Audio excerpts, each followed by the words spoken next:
Hello and welcome back to Live from the Hive with me, Katie Bessant. And today I'm joined by Stefan from Your AirHost. Stefan, hello, it's great to have you on the show today. Yeah, thanks for having us, Katie. Super excited to be here and going through this with you today. Yeah, me too. So let's dive straight in. Can you tell me a little bit about what inspired you to start Your AirHost and how your company helps Airbnb hosts? Sure. So we started off with one family property just about 7 years ago now. So started managing that really on the recommendation of a friend who was doing Airbnb and doing short-term rentals. And so we put the property on the short-term rental market. We got a sort of valuation of a long-term rental before we started it. And I think that came back at about sort of £800 for the calendar month. And then the very first month that we put it on Airbnb and Booking.com, I think we netted sort of over £3,000 for it. So, it was a big success from month one. And that just really inspired the journey to sort of then go on, start the business, and build the business that we have today. Your AirHost. So we started the management company very soon on the back of that experience. Amazing. And how many properties are you sort of managing at the moment? So the company has about 250 clients. A lot of our clients are with us for parts of the year. So they may travel for part of the year. They may be sort of abroad for work. So it's about sort of 200 active properties that we currently manage with about 250 clients. Wow, that's that's a lot of properties, and that's a decent time in the industry as well from 7 years ago. So, how have you seen the holiday rental market change in the recent years, and how do you think owners need to adapt to these changes? So it's changed from a variety of different aspects, really. First of all, the number of properties that are on the short term rental market has just sort of gone up and up and up. So there's an increase competition there for owners that are still here as well. The amount of guests has gone up, but probably supply has exceeded the amount of guests that we see in the marketplace. So there is a definite increase in the amount of properties that are on the short term rental market. It's also increased from different other aspects as well in terms of compliance and legislation as well. So we've seen the introduction of the 90-day limit that is in London, and also as well as I mentioned, an increase in compliance that owners are now kind of obliged to do. So I think that all of these kind of factors weeds into an increase in professionalization of the industry. And I think you now have to be, in order to kind of stay on the front foot, in order to have your listing appearing at the top of the algorithms of all the platforms, you have to sort of look after it from a compliance aspect, and as well from the guest journey as well. So that kind of increase in professionalization that's happened of the industry, I think has been a benefit to it. Yeah, absolutely. I agree with you on that as well. So, you mentioned that the industry has seen a huge increase in the number of properties available and, the professionalism that owners need to be putting into their properties. Are there any other sort of trends that you're seeing in bookings that owners potentially should be aware of that they can make their property stand out from all the thousands of properties available? Yeah, definitely. Particularly here in London, we see rates becoming more and more competitive, and I think if owners want to achieve the highest sort of net income that they can per month from their property in London, particularly, I think that you need to be competitive with your pricing from an earlier standpoint. The sort of the typical the typical booking window that we see, the prime booking window that we see is 30 to 8 days before. But I would recommend lowering your price from even before then, just so that your listing is appearing higher up the algorithm. You're showing to more potential bookers that are searching in your area, and you're more likely to achieve those better rates. I think if rates have been left too high, and then you sort of you decrease them very sharply at the last minute, that's counterintuitive. So just that sort of more gradual decline is a booking trend that I would recommend for all owners to be doing. Yeah, absolutely. And are there any, you mentioned, the pricing and tweaking and playing around with that, but what are some other strategies that owners can use to attract more bookings? So the booking platforms will all have various different kind of promotions and discounts that you're able to sync with on their websites, and I would really recommend doing those. That really helps increase visibility. It will their algorithms on their platforms will pick up that you're doing X amount of promotions, that you're synced with discounts, so on and so forth, and they will favor those listings. So you definitely want to utilize the tools that the OTAs, the online travel agencies such as Airbnb and Booking.com give to you, and you want to be syncing with all the promotions that they have on their website. Airbnb have a fantastic one in the beginning, which is a new property discount.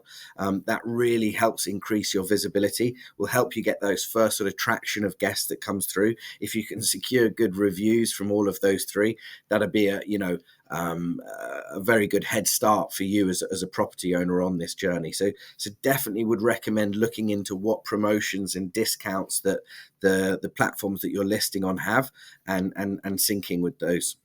Yeah.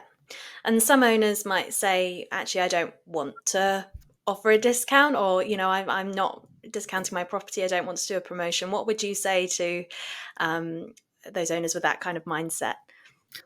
I think the most important question from this is, and often people, they ask the wrong question. They ask, what nightly rate did I get? And I've said this to a lot of people across the journey that we've been on. The more important question is, what money did I get back at the end of the month, and what money did I get back at the end of the year? And if syncing with promotions and discounts helps you secure longer bookings that are going to make sure that you're booked for more nights in the calendar month and return you more money at the end of the month, I would say that that's a more valuable question to ask, rather than what nightly rate did I get here. Great, we've got a property that we've sold at a really high nightly rate, but I've only sold it for 10 nights of the month. That can be counterintuitive. If I sold it at a less rate, but I'd sold it for 30 nights in the calendar month, it could result in more money in my back pocket. So I think the more valuable questions for owners to be asking is, what money did I get at the end of the month, and what money did I get at the end of the year? Remembering that short-term rentals is a seasonal business. There are peaks and there are troughs. So it's about sort of capitalizing on those and focusing on the net return rather than the nightly rate. Yeah, looking at that bigger picture for you as a business owner. As you say, there's going to be the peaks and troughs and the waves to ride. So it's really maximizing, your profit and your revenue over that time, isn't it? Yeah, definitely. And syncing with the promotions and with the discounts, just from a standpoint of visibility, it helps the algorithms sort of notice you, and they like that, the all of the OTAs.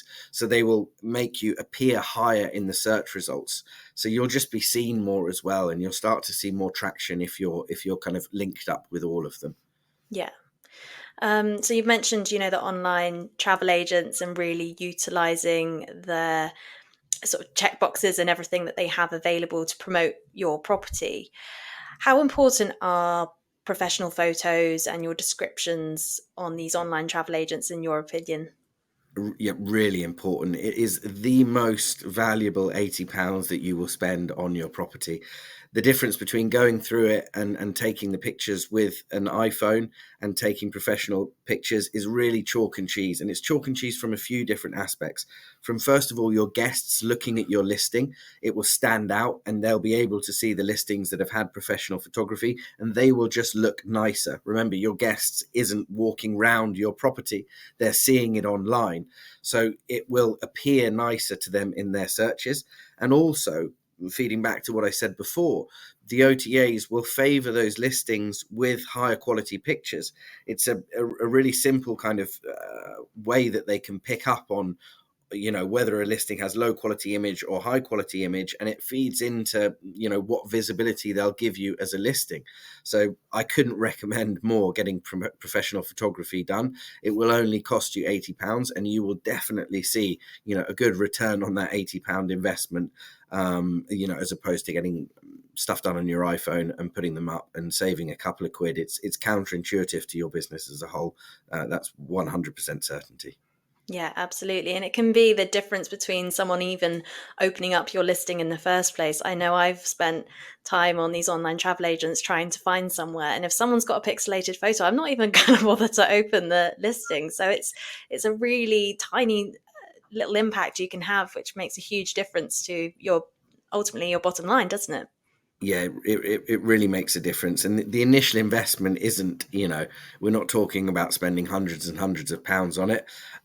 You may be able to get them done cheaper, but sort of as a benchmark, you're looking at around the £80 mark, and it's certainly a well worthwhile investment in your property as a whole. When you're looking at how much you would have spent on the asset, what you would have cost to furnish it, so on and so forth, just letting it down at the last hurdle by not getting those professional photography, it's it's definitely not in the owner's interest long term. Yeah. And you mentioned about, new properties being listed and running a sort of promotion and getting those guest reviews and how important they are. How important do you think those guest reviews are as well when encouraging bookings? And how can property owners encourage guests to leave reviews? So it's the single most important part of an owner's short-term rental journey is securing good reviews. Those listings that have a guest favorite badge on Airbnb will appear above listings that don't have a guest favorite badge. So you will automatically get more visibility on the major platforms. In London, we don't have a property that has a guest favorite badge on Airbnb and 10 good reviews on booking.com that sits under 90% occupancy for its availability periods that the calendars are open. So there are other factors that go into it as well, but it is the most important aspect of running a successful short-term rental business is securing good reviews from your guests. The marketplace is so competitive now that even a 4-star review, even on booking.com, a 9 out of 10 score, it's not, I'm not saying it's bad, but it's not ideal, and it's certainly a long way off from securing that those full marks that you can will get you those guest favorite badge, and get you up on the Genius platform for booking.com.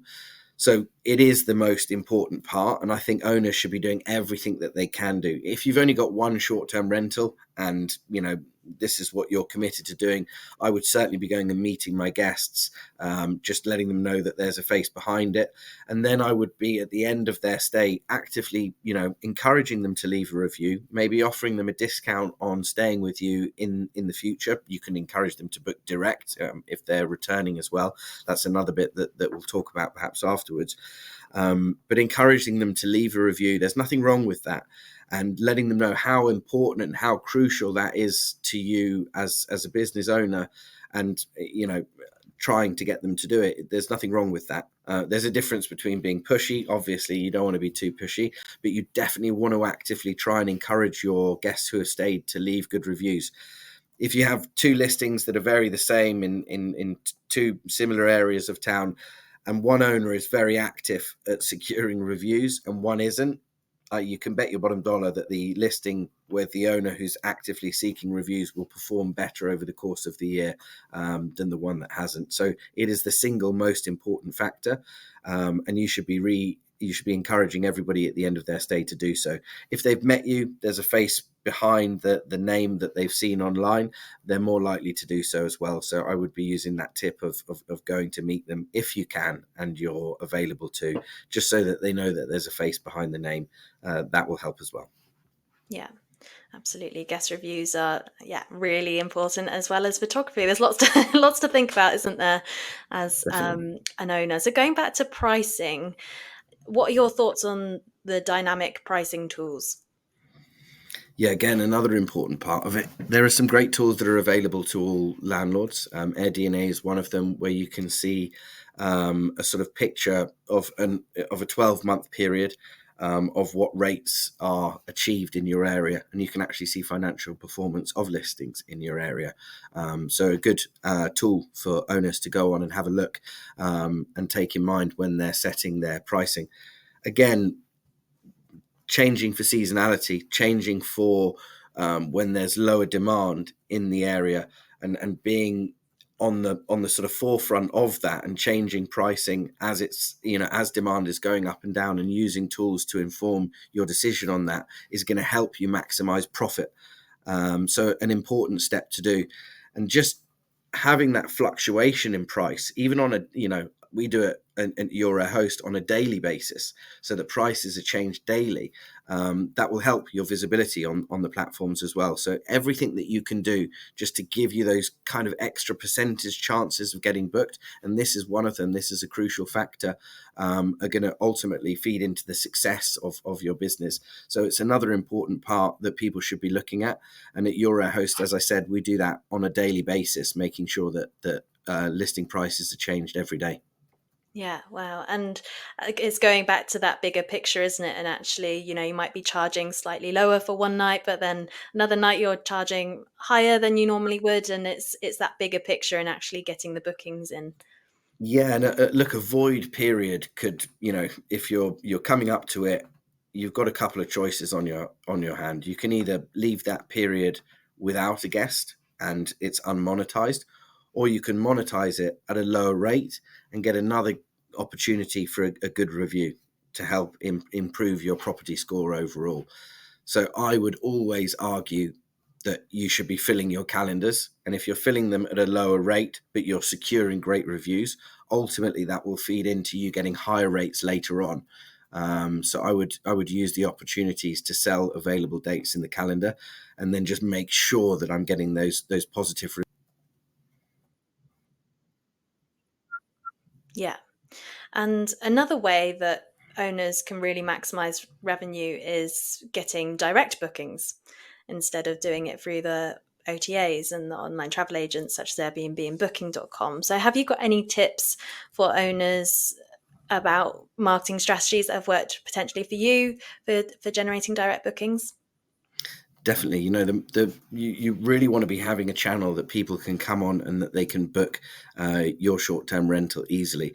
So creating a website where you're advertising your property or properties, and encouraging guests that have already been on there to go on your website and book directly. You can leave marketing in the property, so a flyer to book direct or whatever. That's a sort of more old-fashioned way of doing it, but collecting their data and remarketing towards them is a really good technique. And just encouraging them to go on your direct booking website. At Your AirHost, if we're seeing a gap in the calendar, we remarket to everyone that stayed in your property specifically, and send them an email a week before, giving them a special rate for that upcoming availability period. So, do little tactics like that, just gathering your guests' details, remarketing to them, very simple to do, and creating a direct booking website. There's all sorts of tools that will do this for you now. So it's not as complicated as you think. If you don't know how to build a website, don't know how to set up payment links and stuff like that, there are companies that will do this all for you, and platforms that you can go on and create a website fairly easily now, and a direct booking website for your property, and even to take payments through it. And then all you want to be doing is collecting all of your customers' data that come through into your property, email addresses, and then just remarket to them, send them, you can set up things on MailChimp, similar platforms, where you're just sending a message out every month. Or if you've got availability, you can use that data to remarket to them as well during the month. Yeah, and a lot of these strategies that you've mentioned, they don't actually have to cost the world, do they? No, actually, they can be very cheap to set up, and also very easy to set up now. So for the investment of, not a lot of money and not a lot of time, you're going to start immediately saving the booking platform fees. Now they can be sort of up to 20% now, from Airbnb and Booking.com. So if you're investing an hour of your time and a hundred or a couple of £100 just getting this all set up, it's money that you'll see back in a very short space of time, and be very glad that you've done it. Yeah, and a lot of the ways that you've talked about marketing as well are marketing to guests who have already stayed in your property. So how can owners improve the guest experience to increase the likelihood of repeat bookings? Touched on it briefly before, but personalization goes a long way. You can get a lot of information from your guests before they've arrived about their stay just by asking them really simple questions. So what's your reason for traveling to the area? And your guests will let you know, we're coming to see grandma or something. It's a family trip to visit family, whatever it might be. And you can just use that information to start personalizing their trip. So on arrival, a little simple card. Welcome, Mr. and Mrs. Guest, to my short-term rental. This is my contact number if you need anything during your stay. Really hope you'll enjoy your trip to visit family in the area. And that little personalized welcome card with, a nice maybe drink on arrival, a bar of chocolate. Again, doesn't have to cost the world. Maybe some flowers, something along those lines. In one of my properties that we let out, I allow pets in there, and if a guest says that they're bringing pets, I leave dog treats and personalize the welcome card to include the dog's name and so on and so forth. Just putting a smile on the guest's face when they arrive, it sets the tone for a nice stay. Also, trying to get those reviews being the most important thing that we said. The last interaction that a guest has with you is also super important. So I never ask for a late checkout fee, because it's the last piece of information, it's the last thing that a guest experiences in your property. And if you can, make that bit easy for them, the next thing that's going to happen is you're going to be knocking on their door asking for a review. So just prioritizing that again, and maybe personalizing the trip again, doing things above and beyond for your guests just in order to get that good review. That's going to help you, and that's going to be invaluable to building the success of what you're doing. Yeah. And are there any sort of amenities that you see guests really wanting when they book a stay that hosts can add that will, leave a good impression? So the most important thing with amenities is that everything that you're listing works. If somebody books a short-term rental because of an amenity and they get there and that is not working, it doesn't matter the rest of the detail that you've put into the property, the personalization that you've give, whatever it is that you give. If they've booked to come and use an amenity, or they wanted to use that amenity during their stay and it's broken or not available for them, that's very likely to result in a bad review. So first of all, making sure that everything's worked and that you've communicated instructions on how to use those amenities clear and concisely to your guests. So, if we've got anything in any of the properties that we manage, what we like to do is give video instructions on how to use that amenity. If it's something that a guest might not have used before, you can create the best guidebooks in the world. You can create the best house manuals in the world. The second you have a guest coming from Japan who doesn't speak English, that guidebook is ultimately, it's not worth a lot unless you're going into translator and stuff like that. Can help from that regard. But a video, everyone is used to watching a 10-second TikTok video nowadays. Everyone is used to watching short form content. So just a little brief explainer video on how to use your amenities and stuff. Those are valuable tips. Often, people ask what's the most, search for amenity. Well, in London, it's parking. You can't add that amenity to your listing if you don't have parking. It's going to be very difficult for you to add parking to it. So the advice that I would kind of give is show off your amenities that you think that help you stand out. So if you've got parking in London, advertising parking. If you're in a sort of countryside area, hot tubs are a very requested amenity and help with the performance of listings. But most importantly, make sure you communicate whatever amenities it is you have, how to use those to your guests in a clear and concise, fashion, and also make sure that the amenities are working. Those are two really important pieces of information around it. And then perhaps showing off your best amenities in your listing description, so on and so forth. Those are the kind of other useful tips that I can recommend around there. Yeah, absolutely. And you mentioned including videos, which is a fantastic idea. That's, as you say, everyone's used to watching videos, and it's a really clear way of showing someone how you do something, or work the oven or work the TV, those kind of things. How do you go about sharing those videos to your guests? So we share them just with links, and we create a house manual with all of those links in it. So when we go to a property to onboard it in the beginning, every single property will have what's called a quirk, what we call a quirk. So, you need to tap the boiler twice on the right hand side, kick it once on the left, and then it flares up. You have to give your guests that information. You'll know the property more than anyone else because you've lived in it. It's your property, you've set it up. You'll know what the quirks are, opening a window in a particular fashion, whatever it is. You need to communicate those to your guests. And just creating little videos and then putting them in a house manual, sharing them with links to your guests is a perfectly fine way of doing it. We also put QR codes in the property, so when guests come in, they scan a QR code, that house manual comes up, and all of the videos on how to use the coffee machine, whatever the quirks in the property are on there. And obviously, just before the guest gets there, the key access is a really important one.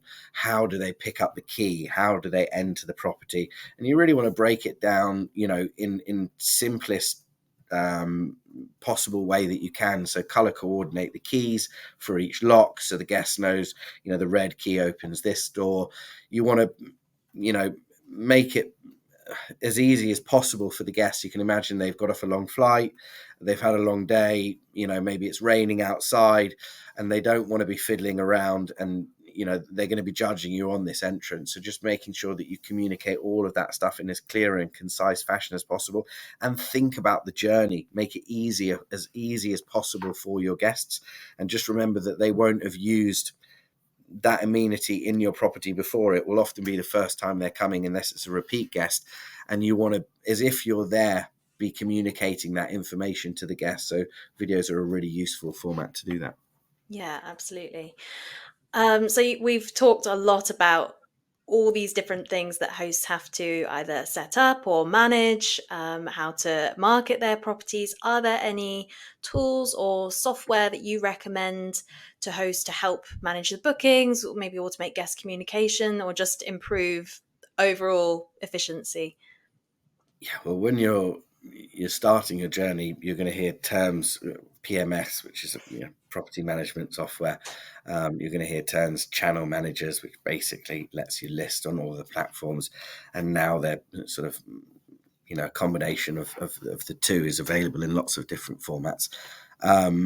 Look, it's going to help save you time to get set up using software and set it up correct from the beginning. Is going to save you so much time. It can automate the process between yourself and your cleaners, so they're getting notifications when new reservations have come in, they're getting notifications when to clean. It can avoid you getting double bookings. It can automate your message flow to guests. Now they're getting more and more intelligent with AI as well. Whereas a year ago, the sort of stock responses to questions from your guests from AI weren't that good. In the last year, they've become very good, and if not better than some humans at responding. It will also, trawl through your previous answers, and it can learn to sound like you as well. So, these tools are becoming, just better and better each day, and they're available, and they save you time, and they're easy to set up. So I would definitely recommend, if you're starting your journey, looking at a property management software, particularly if you have more than one property. If you've only got one property, yes, it is possible to save yourself the money and do it a bit more manually. But if you are thinking of doing this as a business, you are thinking about managing multiple properties, that would be one of the first things that I would look at, is what software sort of fits my needs and fits the properties, and then just utilizing those, so I don't have to respond to guest messages at 3 o'clock in the morning when I'm asleep. Remember, again, your response time is super important. The platforms will rank you against other hosts based on it. So if you're not responding to guests within, the 1 hour sort of time limit that they have, we like to set that to half an hour, so that all guests have a response no matter what time of the day within half an hour. you're going to be marked negatively. So using an AI tool to answer while you're asleep and in bed is a good idea. Yeah, absolutely. Some great tips there. Are there any sort of common mistakes that you see owners making when it comes to managing their bookings and their marketing their property? The biggest mistake and the most common mistake that we see from owners that are just getting into this business for the first time is not setting up the property correctly for success in this marketplace from the beginning. Unfortunately, your business, like we've said in this podcast, is going to be built on reviews, and from day one those reviews are more important than later on, because you don't have any track record when you first start out. So your first couple of reviews are the most important reviews. So often people come in and they say, well, when I see this work, I'll invest a little bit more into the property. I'll add on this, that, and the other as I see the business working. Unfortunately, that's the wrong approach, and you've got to set the property up for success from the beginning. That would be the biggest and most common mistake that we see from new hosts in the short-term rental space. The other one would be, not understanding the seasonality. It's a seasonal business, so you've got to prepare yourself for times when there are, a lot of bookings coming in, and you'll be very busy. And you've also got to prepare yourself when there are times when it will be quieter, and being flexible on that. Maybe saving money, whatever it might be. Just there are various different things that you will have to do that are different from having that fixed, guaranteed long-term rental where you know where you stand. This is a seasonal business. There are peaks and there are troughs, and understanding that and how that's going to impact you is also an important thing to sort of sort out in your mind before you embark on this journey. Yeah, absolutely. Lots of tips there for things to avoid. Is there any like one piece of advice that you'd give to an owner who wants to really maximize their bookings? Yeah, look after your guests. I think that's the most important piece of advice. If you look after your guests and you secure lots of great reviews, a lot of other stuff, if you're not doing them, will be forgiven. But you can do all of the other stuff and then not look after your guests, and that stuff won't help you. So the most important part of a short-term rental journey is looking after your guests. That's the key to it, and securing those great reviews. And the business is essentially built on that. So the single most important piece of advice would be prioritize your guests and say yes when possible. Yeah, amazing. And before we wrap up, one final question. Do you foresee any sort of major trends that will impact the holiday rental market within the next 5 years? What's your predictions? What do you think might happen? So I think it's look, there's going to be more regulation that comes into the space, which we touched on earlier. I think is a positive thing. I think rates are going to increase. They went down a little bit in 2024, but I think over the course of the next over the next few years, those are going to stabilize and rise. So there's good news on the horizon, I think, for short-term rental hosts. But there's going to be increased regulation. There's going to be increased legislation in the field. So staying on top and on the forefront of that, and just making sure that from a compliance side, that all the T's are crossed, I's are dotted. I think that's going to become more and more important. And the professional hosts ultimately will be the ones that win in this marketplace. So staying ahead and offering your service kind of at the highest level of professionalization that you can, I think that's going to help feed into success for short-term rentals. So crossing T's, dotting I's, and staying ahead of the curve on those things, I think is going to become more and more important, and will ultimately feed into the success of what you're doing. Yeah, absolutely. Stefan, it's been fantastic having you on the podcast today. And yeah, there's so many tips that you've shared that will be really, really useful for a lot of people, I know. Where can people find out more about you? So www.yourairhost.co.uk is our website. We're also on Facebook, Instagram, and LinkedIn as well. So yeah, if anybody has any questions or wants any helps and tips managing short-term rentals, yeah, please feel free to get in touch. Stefan, thank you so much for joining the podcast. Yeah, speak to you soon. Pleasure. Thanks, Katie.